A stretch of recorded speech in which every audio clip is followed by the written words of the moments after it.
I'm going to walk you through how to buy more storage on iPad. So if you find this video helpful, make sure to like and subscribe to the channel. You're going to head forward into your settings. So once you're in your settings, you're going to go ahead and click on your Apple ID at the top left corner.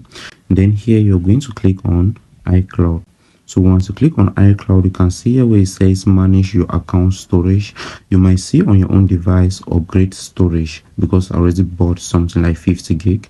So once you click on upgrade storage, you're going to go ahead and display a plan for you like this. So it are going to display this plan for you.